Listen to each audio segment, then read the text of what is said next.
Hello everyone and welcome back to another AFK journey video. In this video we're going to be talking about the current meta for the Cinderwings Primal Lord on the VN server, because Global will be getting this Primal Lord in just a couple of days from right now. So the meta is Maulers. As I talked about in my previous video covering this, the top team are going to be using Lone Gaze as your dedicated damage dealer and just buffing him up as much as possible. However, there has been a development, and in fact the overall top performing team and also very consistently performing is Zanie, even working at Supreme Plus in the top team.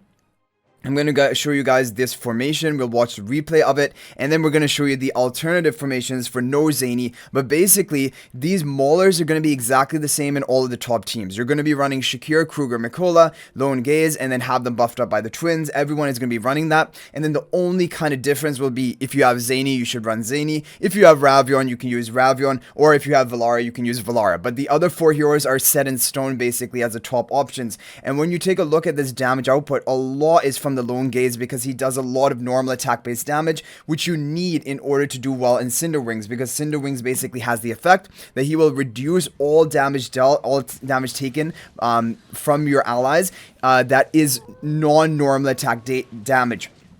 And so the really only reasonable way of getting damage onto him is with normal attack based damage. And also his egg, which is protected, the egg is only going to take like 99% reduced damage unless it is normal attack damage. So that is why. So the thing about the Zanie team and how you have to get these top scores on Primal Lord, there's a big score difference because you need to kill this egg in the life right here. And we do kill the egg in time before the Cinderwings boss comes down, because there's basically a time window for you to attack and deal as much damage as possible to the egg. And if you do not crack the egg, then you're not going to be able to get above a certain level of damage. But because we cracked the egg on the first attempt, you're going to see that here we broke the damage threshold, and now we're going to actually be able to scale up on the follow-up attack onto this egg.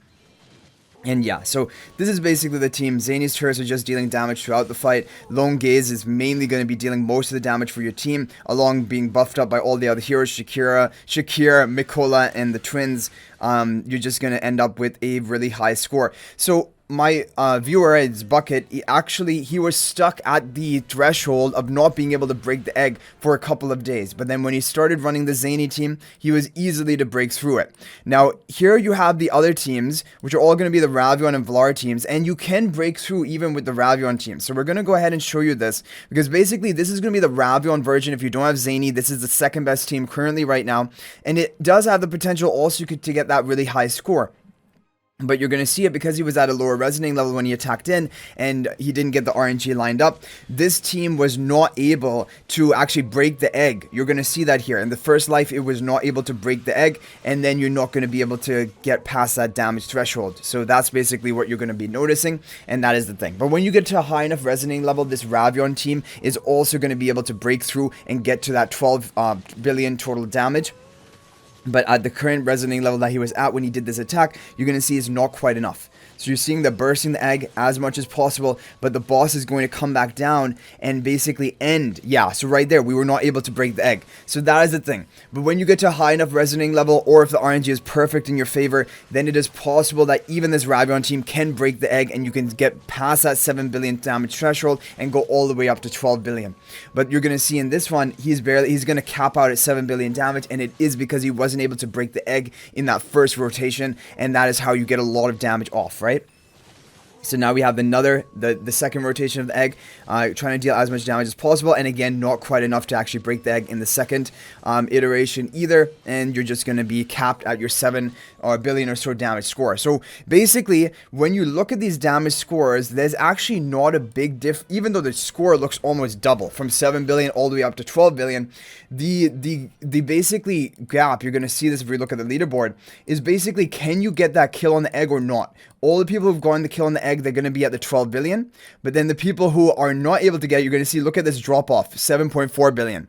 So this is basically the difference between people who are able to get the kill on that first egg or people who cannot get that kill. That is going to make the difference. But like we said, when you have high enough resonating level, even the Ravion team can get the job done for this team. Then finally, we have a Velara team. So even though this is not showing here, but this is basically the Velara positioning that is also doing fine. This is like basically considered now the third best team. Ravion is the second best, and Zanie is the first best. However, the Ravion team and Zanie team both have the potential to kind of like tie each other in damage output once you're high enough resonating level. But this is basically the third best team. If you don't have Ravion, you don't have Zanie, then you run this. Otherwise, the heroes are basically the same. The only difference is actually the twins are being swapped in position. I don't know if that really matters, but basically this is the Velara version. So as you can see, it's very clear that Maulers are the way to go for this Primal Lord, and it will just be Zanie for consistency, getting that guaranteed kill on the egg. And then when you get to the higher resonating level, you can like either play with Zanie or Ravion. And if you get great RNG with Ravion, he has the potential of even beating the Zanie team in a total score. So basically those are the two things. But Zanie is solid. Zanie probably is right now considered the best for this, and then Ravion number 2, and then Velara number 3. But all the other heroes are the same, twins, and then Shakir, Mikola, Kruger. Now of course charms are also going to matter. I'm going to be making a video later today on the charm priority tier list for the purple charms, because those are going to be craftable on global servers starting from tomorrow. But basically, if you're running the Zanie team, twins, Zanie, and yeah, those are going to be the big two that you would want to have. And if you're running the Ravion team, twins and Ravion are going to be the big two that you would want to have the charms on, because actually Mikola and Shakir charms, they're both the same charm effect as the twins, and they're unstackable. They're giving the attack buff to nearby allies, so that is going to be the thing. So it's basically the twins and Ravion or twins and Zanie, or if Velara twins and Velara charms. Anyway guys, hopefully this is helpful. Let me know what you think about all of this in the comment section down below. But definitely it is an interesting meta. Of course, when this Primal Lord comes around, you will want to have a maxed out Lone Gaze Phantom, 60 talents into him for maximum effect. So just you can begin preparing that one right now as well, or you can reset and do it on when the Primal Lord actually comes out. But anyway guys, thanks for watching. If you're not already a member of my AFK Journey Discord server, please join that. There's a link to that in the description of this video. Also, if you're thinking about making a purchase in AFK Journey, please use my affiliate link for the official Firelight store. There is a link to that in the description of this video and a pinned comment. This is the best way you can support me and also gain 5% bonus dragon crystals on your purchase. So thanks for watching. I'll hopefully see you in the next video, and until then everyone, peace out for now.